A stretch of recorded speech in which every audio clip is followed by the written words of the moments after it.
Donovan Clinton. I'm Donovan Clinton. And you're watching Dizzy's Discussions.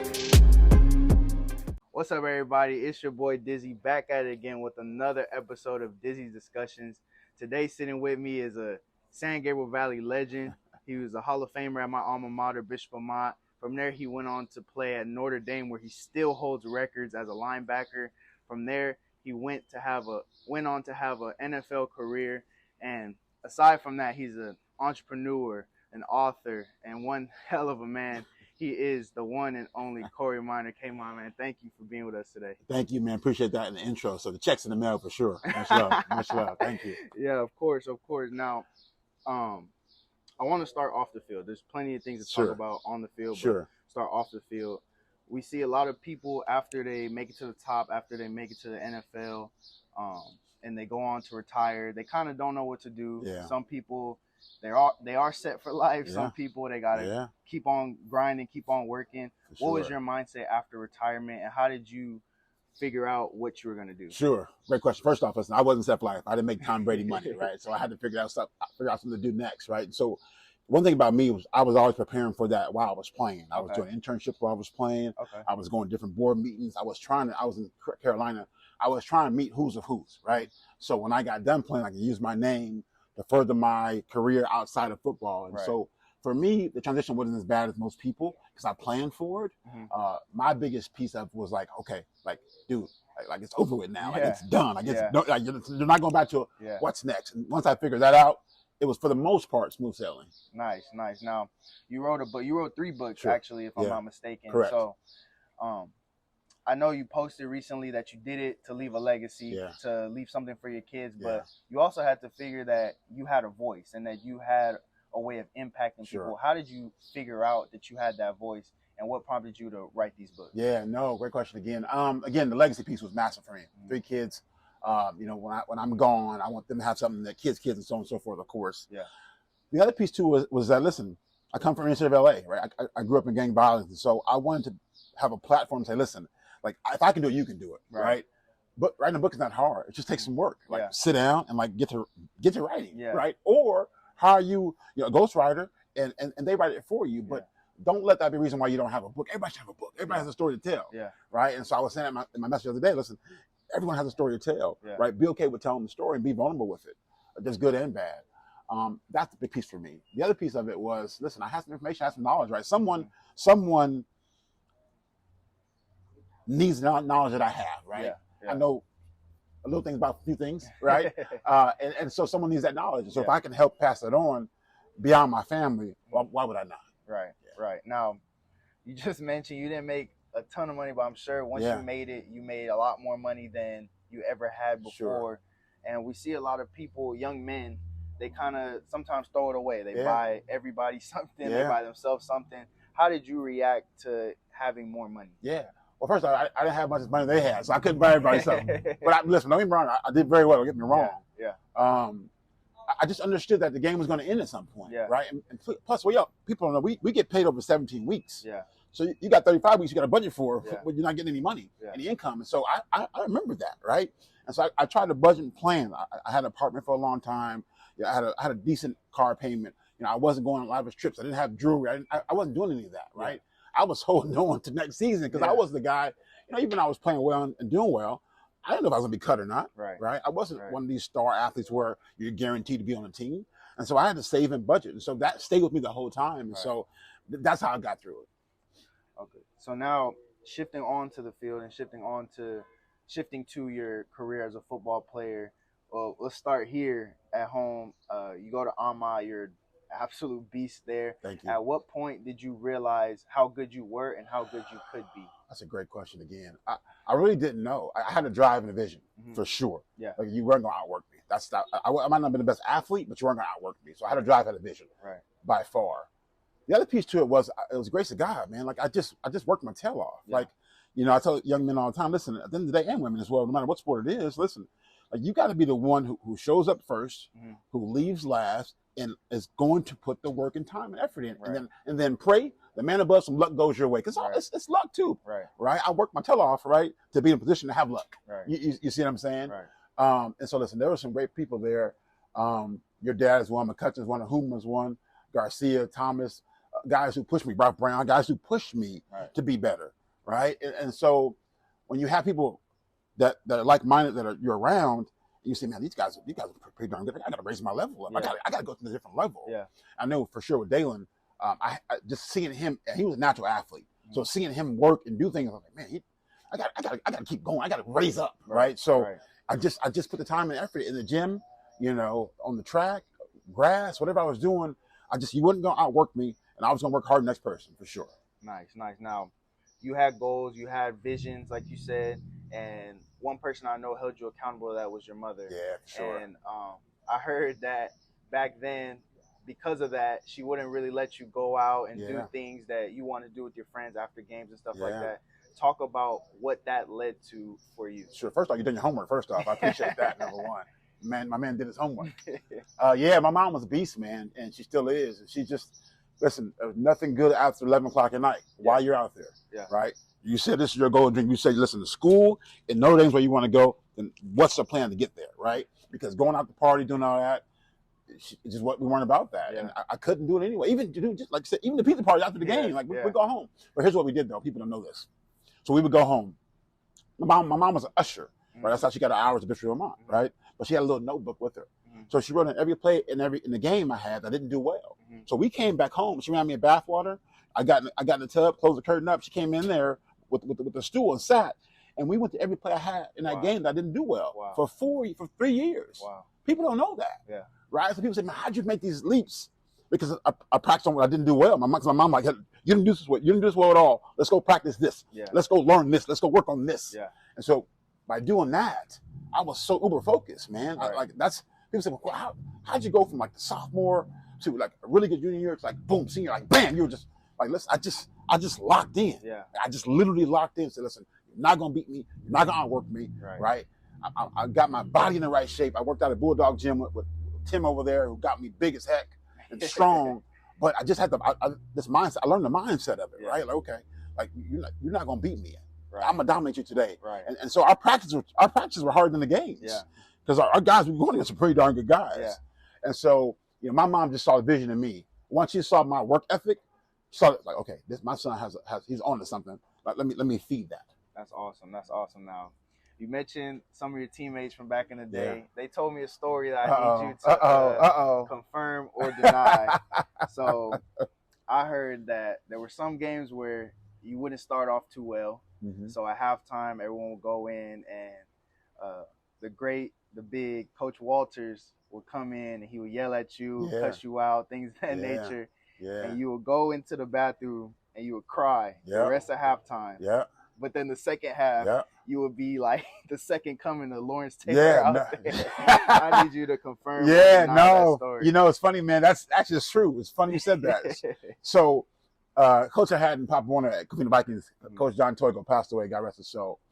He was the only guy my mama yet cussed me out because he knew she knew he would say something to me and would spark this thing about me. Right. And he would say, if you can just do it before I have to cuss you out.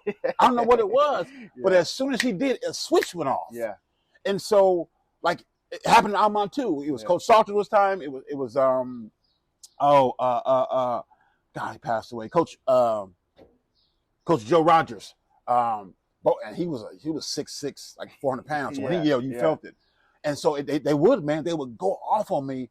And I would come out there and people were like, what the hell happened? I don't know what it was, man, but it was something about when you yelled at me, I was going to show you. But I wish I could just start that way from the beginning. I wouldn't have to worry about it. But yeah, man, that story is definitely true. That's sure. That's funny. For sure. Well, nowadays, we see a big reason why kids commit to certain schools is because of NIL, because of money.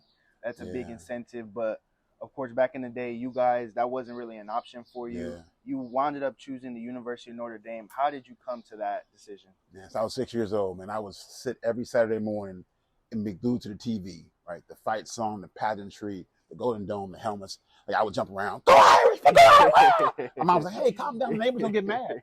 I don't know. I don't know where it was at. I don't know anything about Notre Dame. I just know every Saturday morning I would sit down with about 4 or 5 bowls of Captain Crunch cereal, and I'd be glued to this TV, man. I said, Mom, I'm going there one day. She's like, come on. And my mom was like, Okay, like come on. And I didn't know anything about it. I just know that was my vision, man, and I held on to that thing forever. Yeah. Nice. Now, of course, you know I go to school in Montana. Yeah. You called me after my first semester. Yeah. You talked to me because I called you on purpose because I could relate for sure. Going somewhere out of state, Yep. away from home, cold. How did you deal with that first winter? Yeah. But also, what kept you from saying, you know what, I'm gonna pick up and go back home? Man, listen, I tell you what, I tell kids all the time. I do this all the time for young men. Listen, you're going to be homesick. It's part of it. Yeah. You've been in Cali, you've been in New York, you've been wherever for so long. You're going to be homesick. Yeah. Just know that. So get acclimated right away. Go dinner with friends. Go lunch with friends. Go move with friends. Go play miniature golf. Go bowling. Go roller skating. Yeah. Like we did all these things so I can get my mind off like missing my mom. I'm a single mom. I come from a single mom. Right. So how do I function? Because she's all I've ever known. Yeah. So it was hard. My first winter was -70 with the wind chill, -70. I'm from LA. Listen to me. My -70 with the wind chill, man. It was absolutely freezing. Wow. I called home. Don't get twisted. I called home every day. Yeah. You ain't going nowhere. And I was like, Mom, I know Terry Donahue. You said take me back. I know Terry would. If I call him up, no. And which I didn't want to leave anyway. It was just, come on, man. It's here. Mindset. Everything is here. Mindset. Right? Because springtime and sometime at Notre Dame is gorgeous, right? You got to get through those, 4 or 5 months of winter that are awful, man. But and I mean awful. But the school was too big to transfer. Too big of a school. Yeah. The notoriety, the name, the relationships, the connections, unheard of. But man, it was a struggle. So I will not tell. It was an absolute struggle. I called home every day, about 6 times a day for 4 years. Wow. Yeah. Wow. That's definitely relatable. I call home every night, every chance I get. So you definitely have my respect for that. Yeah, for sure. From Notre Dame, where you set records, you still hold records. You go on to the NFL. You play for the draft. You're a late pick, 7th round, if I'm not mistaken. Correct. Correct. But I'm sure sitting for days, waiting for that call, it felt, you felt some kind of pain. For sure. You felt some kind of hurt. And from there, how did that fuel how you dealt with not only your football career in the NFL, but the rest of your life? Well, first off, I'll say this. That was probably the first massive setback I've had in my life, right? And to be honest, I never responded well because I was much better than many players I played against and played with. Yeah. But I never got past that. That's why I only played 5 years. And I can tell you that and be truthful about it. Yeah. I never got through that. That's still because I knew I wasn't a 7th-round player. Yeah. Because I knew I wasn't, right? Because I talked to coaches. I knew I wasn't. And so why it happened is we can talk about off camera. But I knew I wasn't a 7th-round player. Yeah. And so that just stuck with me. And I never could rebound. And I tell people this day, it was me. I couldn't rebound from that. And so only playing, 5 years. Again, there's nothing wrong with that. Don't get me wrong. Yeah. Right. But I could have played 8, played 10. I just didn't get through that. Awesome. Before we shift back off the field, I want to ask you, if you could please give me a story about the best player you've ever played against. Wow, man. God, I played against so many, man. My freshman year at Notre Dame, I was a starter, which I got the nod to start the day of the game. Wow. Like Lou Holtz came over to me and said, "You're starting." I was like, "Oh, what?" There's no way I'm starting at 18 years old. There's no way. They had a guy at Boston College named Pete Kendall. He was a left or right tackle. He was All-American, top 20, top 25 draft pick. Baptized me. Running backs like, Eddie George, Ricky Williams, Amos Zaraway. Who was another guy?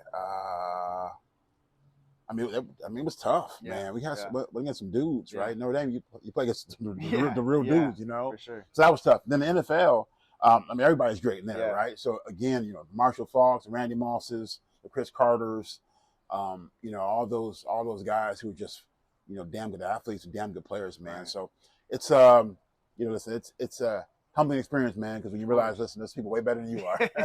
For sure. I bet. For now, sure. You retire, and one thing that I'm sure you transitioned to that you probably could argue is harder than anything you have been through is fatherhood. Yeah. You became a father, but not only that, in your recent years, you've been a mentor, you've been a coach. Yeah. you're someone who's reached the highest level. You're someone who's accomplished pretty much everything you set out to accomplish. Yeah. What's it like now to guide kids into doing the same thing? It feels great, man. I got a lot of kids I mentor across the country, actually, which is phenomenal, man. I love it because I get to give myself to them. Right. And I'm an open book, man. Anything they ask me, I'll answer. I have no shame to answering it, right? Am I perfect? No, not by any means. I've done dumb things in life, whether you know it or not. Things are like, man, what? That wasn't smart. You know what I mean? Yeah. But you learn from it, you move from it, you progress. And so I have two boys, right, who I try to, as much as I can, let them be themselves, right? But I just try to speak positivity and influence into their minds and thoughts, right? But let them become their own men. Right. I have a daughter, right, trying to show her, what love looks like from a male standpoint, right? So again, I've been a great father at times. I've been a bad father at times. Yeah. A great husband at times. A bad husband at times. Right. I get it. Right. It's a process. We're always trying to grow. Right. Yeah. But that mentor side to me, by far, is probably my most passion. I'm about my kids, especially my kids, besides my real kids. That I mentor. Nothing like it, man. Because I know people mentored me. Yeah. There's a reason why I became like Kory Minor. It wasn't just Kory Minor. It takes a lot to raise a village, right? It was a lot of people who touched me like to that. I talked to this morning, Coach Canales, right, from way back, right? Talking this morning, just people who impacted my life. Mike DeFury, right? So I can go on Salters and Paredes and Mobile Hill. I can go on and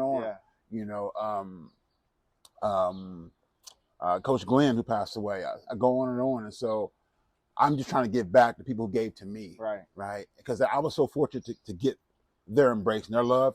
I got to give it back. Right now, one of the books you wrote is called "Make a Touchdown in Your Life." Yeah, I remember getting that book when I was younger. You signed it. It was an amazing book. It's one that, of course, you write in it, but it's also the person reading it has to make an effort as well. Correct. In order for them to make a touchdown in your life. When you look back at everything you've done up until this point, what would you say is your biggest accomplishment, and how have you been able to make a touchdown of your life? I think, fatherhood for sure, right? I think fatherhood is a huge, is number one. Yeah. Right. Now, my kids might not tell you that, but I'm going to tell you that. They might, Daddy, you sure? It's not private equity. No, but it is definitely, being a father for sure. Yeah. I think beyond that, I think being a husband also, that commitment is not easy, right? Definitely challenges there, but trying to be better at that every single day. Yeah. And then after that, I think everything else I've done, things that I didn't do well or things that didn't go well, I realized I stopped it. It wasn't anybody else, right? You start thinking here, right? Oh, you can't do it, or you won't do it. It's not possible. You should give up. You shouldn't try it. Even me. I have those same thoughts at times too. Yeah. Right? I'm human. So I got to remind myself, right? Keep going, keep pushing through. Don't stop. Don't wait. You're better than that, right? Yeah. You're constantly talking to you, so you have to. It's self-talk. If you're not doing self-talk, you're not winning. Right. You got to talk to yourself, because that's how you get through it. Right. And so for me, I've been blessed to do so many great things in life. God has been good to me. But I just scratched the surface, man. I got many bigger plans and bigger moves to make. But believe me, I've been blessed, and God has been good to me, man, for sure. Now, we talked about it before the camera started rolling, and you posted about it on your Instagram. You're moving on from California. You're moving on from the area that you kind of basically built your name on. Sure.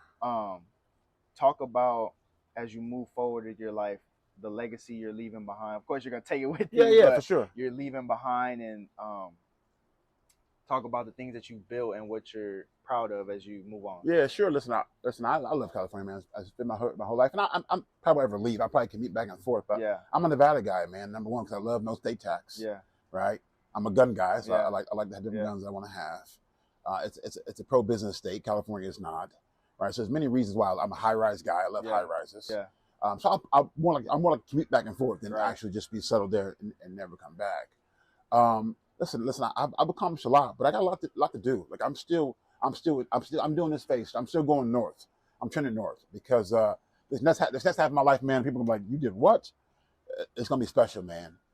And I can say that because I've been around some great people who influenced me, people who are 100 times bigger, better than me, and especially business, and so they molded me, and so now I have a new focus, new plan, and so it's gonna take some time, but when I build this thing, man, it's gonna be. I'm like, Cam, I did what? You what? Woman went to school with? I'm coming, man. Like Deion said, I'm coming. That's awesome. But because I just feel like I'm. When you've been given gifts, man, you got to use them because God gave them to you for a reason, right? And so one of the gifts I have was being down in St. Margaret's last 6 years coaching high school football. Mm-hmm. I met some phenomenal parents who've molded me to think differently, especially about business. To think differently, and to raise my level of thinking up from a money standpoint, not just hey, like you can go do it, but like, hey, listen, $1 million is cool. So is 100. You know what I'm saying? Sure. 100 is cool, but if you can do 250, why not? And so I'm the type of person that why limit myself, right? For sure. And I always think too, I always talk about Magic Johnson. I love Magic Johnson, man, but especially what he's done in business. I said, listen, if Magic can be worth X amount of money, why can't I? Right. I put my pants leg on the same leg, right leg like left, just like he does, right? And so it's about finding opportunity. It's about putting your head down, staying focused. Right. It's about knowing how to get through the peaks and valleys because you'll have peaks and valleys.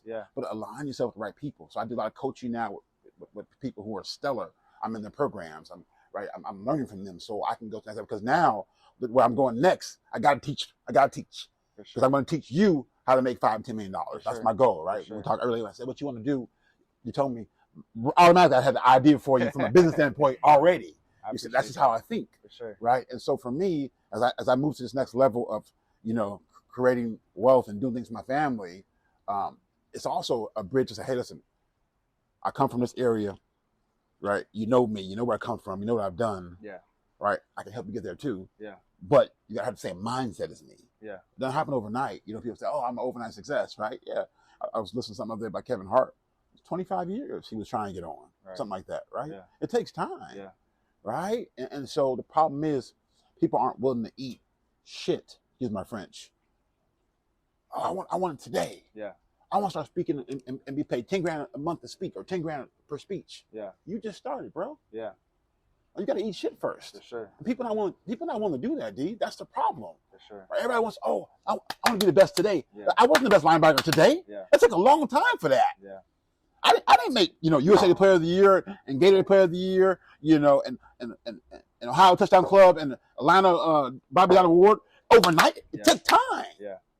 I learned. I crafted my craft. I worked on it. I had some bad days too, but I stayed with it. The problem is people don't want to eat shit, D. I don't want to not do well. When I start speaking, my biggest fee I got is 20 grand to speak. When I started, D, I did probably 200 for free. Wow. Because I didn't have no platform yet. I was still working on my speech. So I'm mesmerized with people like, oh no, dog, I ain't trying to do all that work. But you ain't trying to get it then. It's gonna take work. And so for me, man, leaving that legacy for me is it's about the work, man. Anything you want in life is possible. It's about the work. Like it's about the work. If you want to work and find people who can help you get there, nothing you can't do. That's awesome, man. That's real. That's deep. I'm ready to go hit the field right now. Last question for you. Sure, man. It's a little funny.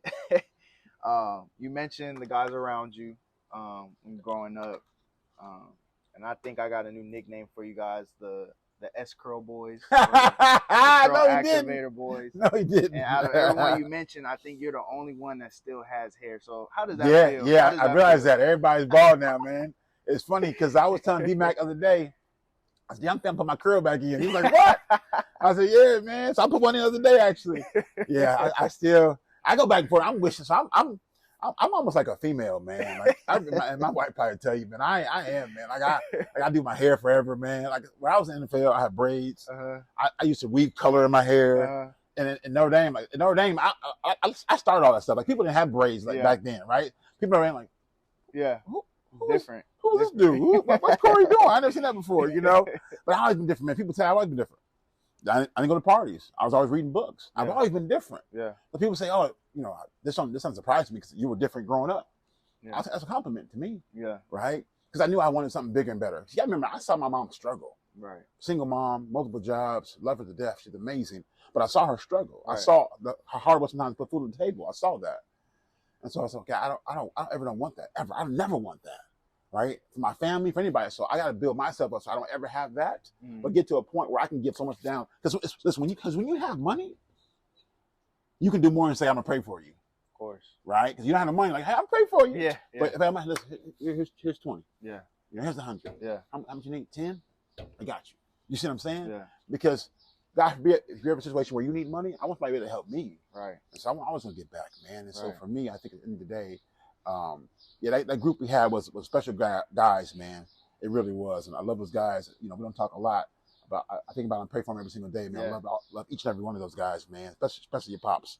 But yeah, man, we were a cool little clique, man. Yeah. And we all had S-curls, man. We're doing our thing, man.